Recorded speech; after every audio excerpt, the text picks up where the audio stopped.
banyak orang yang berpikir bahwa pengobatan untuk diabetes itu akan mahal. Tentu saja ini dipikirkan kalau pengobatan diabetes apalah ketika seseorang sudah mencapai komplikasi, misalnya gagal ginjal, gagal hati, dan sebagainya.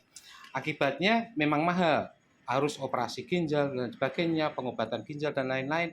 Sehingga padahal obat dasar untuk diabetes itu adalah ini metformin, dan ini adalah obat awal untuk diabetes dipakai seluruh dunia. Bahkan asosiasi medical Amerika pun menggunakan sebagai basic pengobatan. Dan ini dosisnya bisa sehari 1 kali atau 2 kali, bahkan 3 kali, tergantung dari pencapaian yang kita harapkan dari gula darah yang diinginkan. Misalnya dokter berharap orangnya HbA1c-nya bisa turun. Metformin ini bisa menurunkan sampai 2 digit. Sehingga ini lumayan juga seperti itu.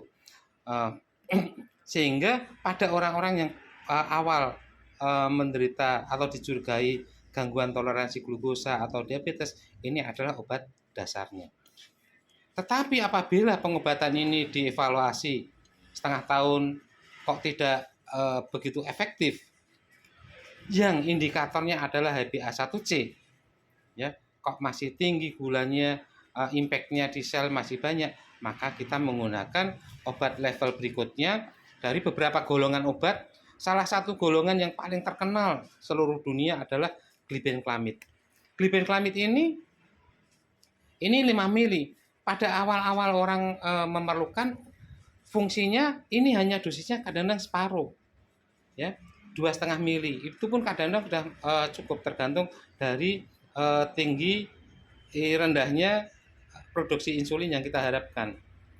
Dan ini harganya juga sangat murah, di puskesmas dia gratis, bahkan BPJS pun layanan gratis. Bahkan kalau beli di apotek harganya istilahnya satu strip ini, satu emplek ini paling-paling sekitar 2.000 sampai 5.000 rupiah. Dan ini bisa dipakai untuk 5 hari sampai 10 hari. Sehingga pemahaman diabetes pengobatannya mahal itu sama sekali sebenarnya tidak, karena ketidaktahuan saja. Sehingga dengan saya utarakan ini, kita semuanya lepas dari terjamin enggaknya asuransi kesehatan, pengobatan awal ini harus kita pahami. Dan setiap orang penderita diabetes adalah dokter atas dirinya. Dokter sendiri hanya menjadi konsultan untuk menurunkan gula darah seperti harapan bersama antara dokter dan pasien itu sendiri. Karena apa? Yang menderita adalah orang penderitanya, yang bersangkutan dokternya hanya bisa memberi ilmunya yang terakhir, terbaik bagi mereka. Sehingga sekali lagi pengobatan diabetes tidak mahal.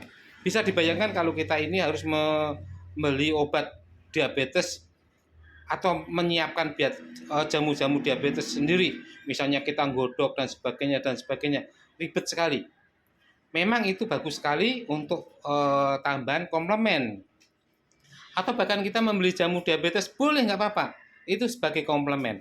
Tapi bisa dibayangkan harganya berapa. Satu emplek untuk 10 hari ini bisa setara dengan obat yang diminum kalau kita berjamu yang kadang-kadang jamunya mahal. Atau bahkan kadang-kadang sekarang ini dijual obat-obat yang diklaim menyembuhkan diabetes, tidak perlu lagi dan sebagainya. Ternyata hasilnya dibandingkan dengan ini seperempatnya saja nggak ada bedanya, atau nggak, bahkan lebih rendah. Dan ini kami dalam beberapa presentasi yang lalu saya jelaskan bagaimana mengukur kerja obat diabetes dalam menurunkan gula. Ya, Anda semuanya tahu. Makanya dalam pengobatan diabetes yang mahal bukan obatnya, tetapi yang mahal ada ketidaktahuannya, ya. Kemudian mitos-mitos yang keliru, ya. Mitosnya apa? Maka obat diabetes ini nanti kalau lama dipakai nanti karena kimia maka ginjalnya rusak. Keliru.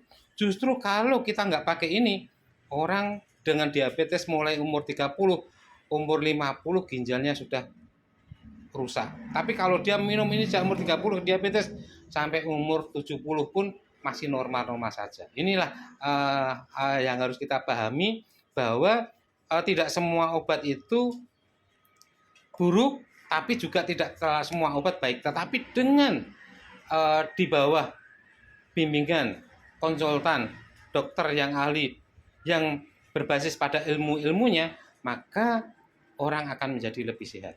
Tetapi kalau kita tidak tahu dan kemudian mengikuti kesehatan pada orang-orang yang bukan expertnya kesehatan, apalagi orang itu adalah penjual obat, maka disitulah awal dari kegagalan kita dalam berdiabetes yang sehat selama hidup. Terima kasih Dr. Budi, salam